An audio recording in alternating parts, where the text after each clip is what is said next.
If you're a music producer in modern times, you're very familiar with the idea of having to wear multiple hats.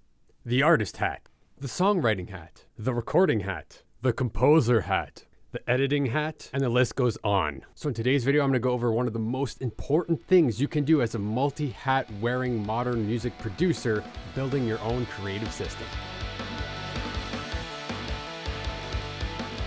Hey yo, what's up? It's Alex from Men of My Music, and as always with this channel, it's my mission to help you, the artist, produce themselves by developing their mindset, expanding their creativity, and connecting to their music in a deeper way. And today we're talking about something that is so very important in the modern music production age, where we're wearing all the hats, we're doing all the things, is to have a creative system to keep you on track, to help you evaluate how you're doing things, and help you move forward. For artists, musicians, and creators of all types, so much of our time is dedicating to perfecting our craft, to really expressing ourselves through our art, that often we lose sight about how we're going about creating.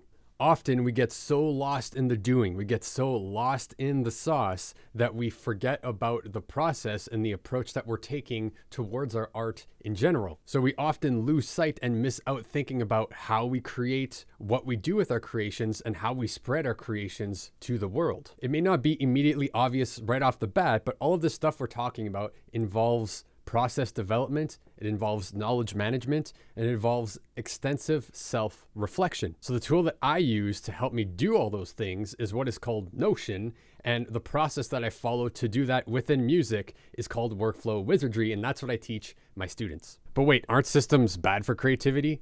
So there's this notion out there, pun definitely intended, that systems and processes are bad for creativity. That somehow systematizing your approach or having a process for your music will diminish its artistic value. And we've all heard some of these sayings that go around, such as, I only produce music when I'm inspired, that music or art in general is this ethereal, mystical practice that can't have any steps to help you move forward. And with that said, I definitely agree that when we're feeling inspired, that's the best time to take action. However, on the flip side of that, only relying on your inspiration and motivation at any given point in time is a one-way road to failure. And hey, if you've been at this for a while, you know exactly what I mean when you're going up and down with the waves of your motivation and inspiration, where you make a lot of progress and then you fall off the wagon. And then you continue to make a lot of progress and then you fall off the wagon. And don't get me wrong, I wholeheartedly believe in the magic and the unquantifiable essence and nature of music and creativity. However, let's be honest, we often over-romanticize the process. All right, so the truth is that systems, processes, goals can actually help us move forward and can actually drastically expand our creativity. In fact, if you think about the contemplation of your approach, of how you go about doing things in combination with something you want to create, there's almost infinite possibilities for you to play games, to develop new techniques, to try new things and experiment with your music. And there's no perfect way to explain creativity. There's definitely a lot of stuff we still don't know about it. But one thing about creativity that is for certain is that for creativity to be required in a situation, there has to be a problem. Okay, if there's no problem to overcome, if there's no obstacle, no roadblock, then your creativity has no use. It has no purpose. All right, and the nature of a problem is that you have a set number of obstacles or limitations that you're trying to overcome. That is the nature of a problem.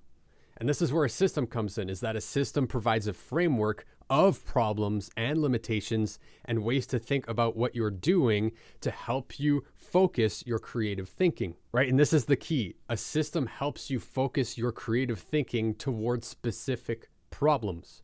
And besides, as I've said in many other videos, the muses of inspiration tend to visit those who show up more consistently. And again, that system is going to help you show up more consistently to the studio. Are you subscribed to the channel yet?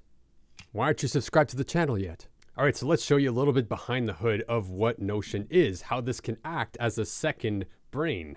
So what is Notion? Well, Notion is a next-gen productivity or action-taking app that's like a fusion between Google Docs and Google Sheets or spreadsheets.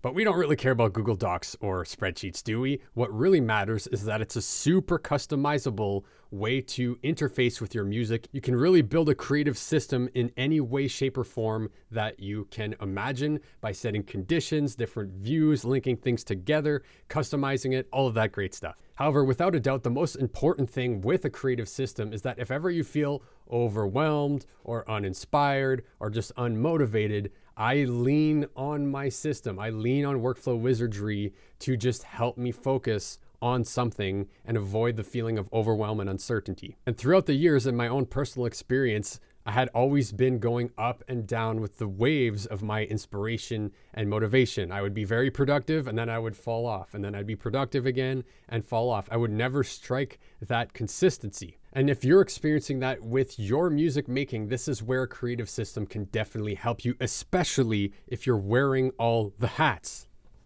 So something to keep in mind if you're developing your own creative system, or if you want to use something like this one as a starting point, is that you have to make sure that it is not a formula. Because online, there's a countless amount of step-by-step tutorials showing you an exact process for you to make music to. However, it is my belief that there will never be a process. There can't be a formula for art, for music. That is the cold, hard truth, is that you can never have an exact formula for art, for self-expression, because you're changing, right? Because we're humans, our emotions change, our tastes change, our life situation changes, and we grow and evolve as humans as we progress through life's journey. So there can't be a recipe, there can't be an equation that equals art, because your self-expression will always be changing. Otherwise, it's just not art. And wouldn't it be horrible to have to limit yourself to the same exact process and formula for something that's supposed to be your self-expression?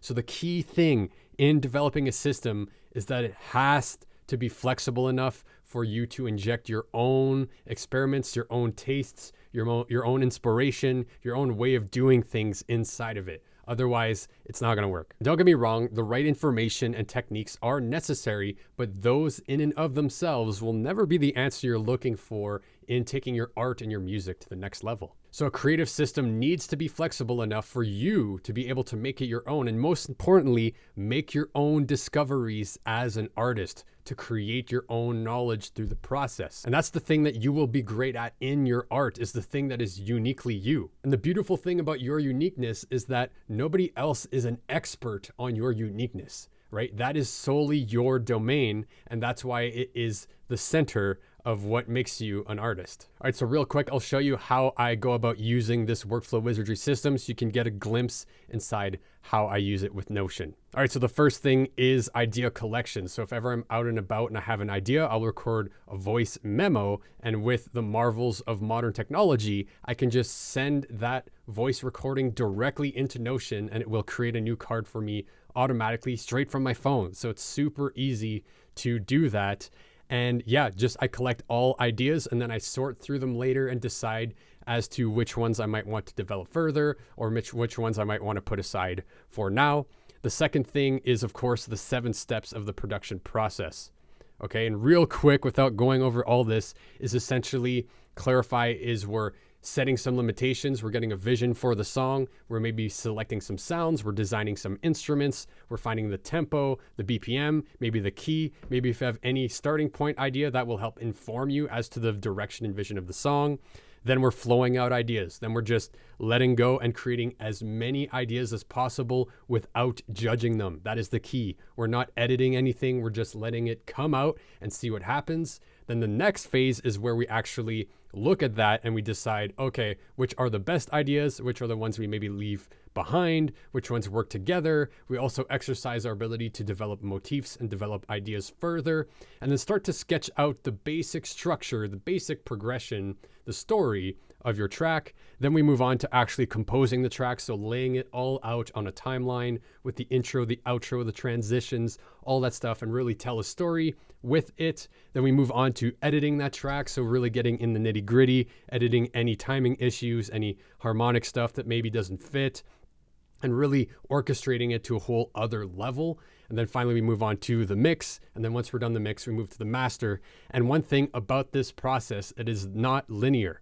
Okay, sometimes it can be linear, but it's pretty rare that you're going to go through all 7 phases just all at once, often we're cycling back. So sometimes we might maybe go over here with this track, and then we're like, I don't know, I don't have enough ideas here. So maybe we'll go back to the beginning and find new sounds. And once you found new sounds, jam out some new ideas. And again, you don't have to be super rigid with inputting all of this stuff into the system, but it's super useful to at least help you stay organized, especially when you have a multitude of projects on the go. All right, and the final big thing about this system that I felt was very important is to have a calendar with action items attached to it tied to these projects. Okay, so let me show you what that means. If we scroll down here, we have an action items database or an action items calendar. And again, I've just cleared this off for the sake of demonstration.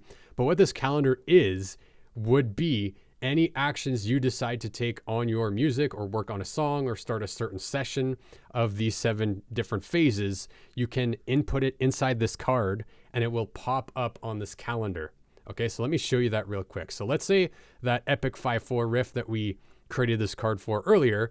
Notice that when I started the template that I built, there's this action items database that comes here. All right, so we could open up this toggle for prompts to help us when we're doing this session and a checklist, which is super handy because we are in the clarify phase of the system. But what we can do here is, just to keep it simple, we can add in a new action item and we can type in clarify session. Okay, and we have to put a due date. And this is extremely important for this system to work properly, is that every single action has to have a due date.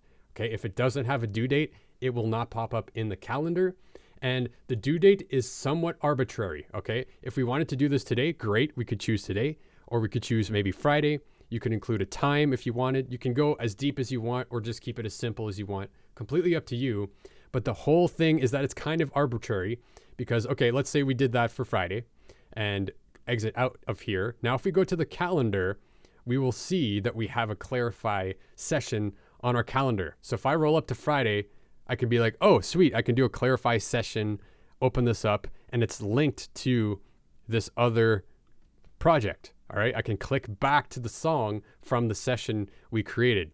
Okay, so let's say we went ahead and did this on Friday, check that off, and poof, it's off the calendar. So we use this as kind of an interface to schedule out a calendar and throw out potential dates to do stuff. And then when you roll around to the date, then you decide if you take action on it or you push it further. All right, so let's do another example. Let's say this was over here into flow after we did the first step, and let's create a new action item. Let's say flow session and put the due date to be today. So we're gonna do that today. Exit out of there. All right, so I'm gonna open up this other song that I'm working on that's farther along in the process, but let's say I wanted to extract some more ideas. So maybe develop some more motifs. I wasn't really happy with the arrangement, so I'm gonna move it backwards, which is totally fine.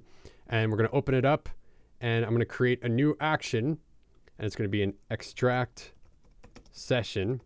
And let's make this one Friday. Okay, so now if we go back to the calendar, you'll notice that we have 2 different sessions on 2 different days, both telling us what type of session it is. And then if we open it up, it links to the song, the project that we're working on. Okay, and the whole idea of this is that as we're moving on throughout time, let's say we come to today and we had this. Let's say I didn't want to do this. I didn't have the time. I could just move this to another date.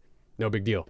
And then the whole idea of this is just to stay organized with what sessions you're going to do for all of the various songs you're working on. And as you build this out, you're going to have a calendar that's just tactile, it's flexible, you can move it back and forth. Maybe I want to do this one today, great, maybe this one tomorrow or next week. And let's say we have a bunch more. Then whenever you're feeling uncertain about what to do, you just come in here and you look at your calendar, and then you'd be like, all right, this is on today, don't feel like doing this. Oh, maybe I'll move this today, maybe I'll move this tomorrow, la-di-di-da.